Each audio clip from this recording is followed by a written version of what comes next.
Dobro večer i dobrodošli na YouTube kanal Poseidon Tarot. Pripremite se za otkrivanje tajnih sudbine koje će vam promeniti život. Ove nedelje, kao i svake naredne, to je dekade, od 20. do 30. septembra, otkrivamo tarot prognoze za svaki horoskopski znak, a razdeljene po dekadama. Tako da saznajte šta vas čeka u narednim danima, iskoristite moć zvezda i preuzmite kontrolu nad vašom sudbinom ili nad svojom sudbinom. Krećemo sa ovnom, dakle, ovo će biti, da kažem, tarot očitavanje ili predikcija za sve one koji imaju sunce, mesec, poznak Venera u ovnu. Da vidimo šta se dešava generalno. Dakle, sva ova, sve ovo što sada tumačimo i gledamo, to su zapravo generalne predikcije.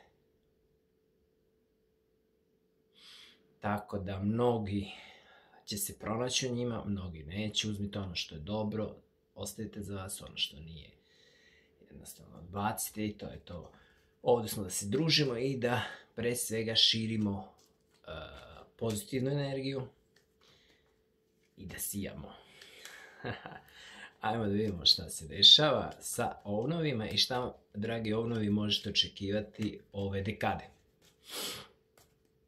Dakle, ovo će biti kratko tarot izlaganje, nećemo baš ići u detalje.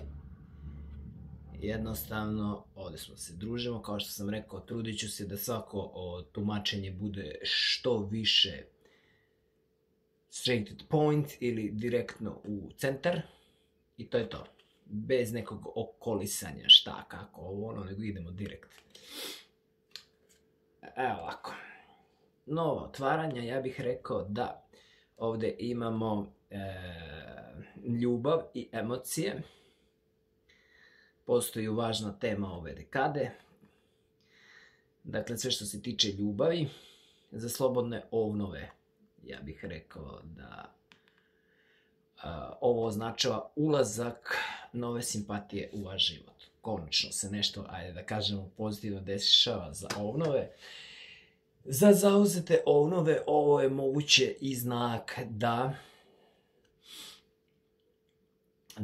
vaše srce može osvojiti, recimo, pripadnica lepšeg pola ili ti, ako gledamo za pripadnice lepšeg pola, da vaše srce može prodrmati muškarac koji će biti ovako izazovan, lep, snažan, jak, koji će umeti sa rečima, koji je tu već neko vreme u vašoj blizini. Dakle, ova dekada se prvenstveno, prve dve karte su jako bitne, oslikava se, dakle, energija u domenu ljubavi, tako da trebate biti veoma obazrivi što se tiče toga. Da vidimo šta se dešava. Dakle, da li da uđete, da li da ne uđete u neku avanturu ukoliko ste zauzeti, ukoliko ste slobodni, naravno to podržavam. Imamo kartu Ljiljana, što označava nešto prelepo, nešto dobro. Dakle, opet se vezuje za karte ljubavi, što označava da u toj energiji kreacije, u toj energiji ljubavi, stvaranja, kako god mi to da tumačimo, ulazi osoba u vaš život, ukoliko ste slobodni, opet naglašavam, koja može da vam unese ne samo ljubav, nežnost, već i toplinu i razumevanje i tako dalje i tako bolje. Ukoliko ste zauzeti, to jest imate partnera pored sebe, ovo može značiti da vam se situacija konačno u ljubavi poboljšava. Da konačno dolazite do nekih, ajde da tako kažemo, intimnih stvari, da konačno gradite nešto, kao što vidite. Ovdje imamo i putovanje koje je često vezano kao duhovno putovanje, putovanje duše ili jednostavno,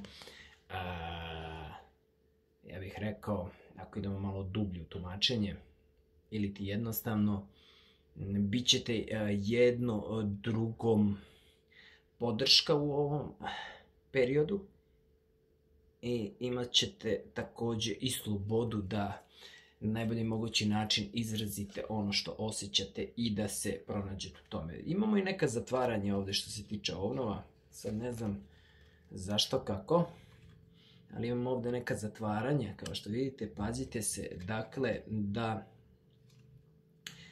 od prevelike, vidite ove zatvaranje, od prevelike žudnje, od prevelike strasti, od prevelike te energije, kako se kaže, poleta, ljubavi, čega god, ne dođete u iskušenje karme. Šta ovim želim da kažem? Ne budite, bez obzira koliko ljubav može ponekada da bude dobra, da bude onako jaka i sve to, pokušajte ili probajte da imate na umu da ne treba praviti pritisak na partnera i da ne trebate jednostavno vašim davanjem preterati neke granice zdravog razuma. Da ne biste došli u iskušenje da se karma malo poigra s vama i da sami sebi stavite krst i težinu u tom odnosu. Ukoliko su u vezi, opet naglašavam, možda opet karma načini neki korak samo da bi iskušala, ispitala vaše strpljenje.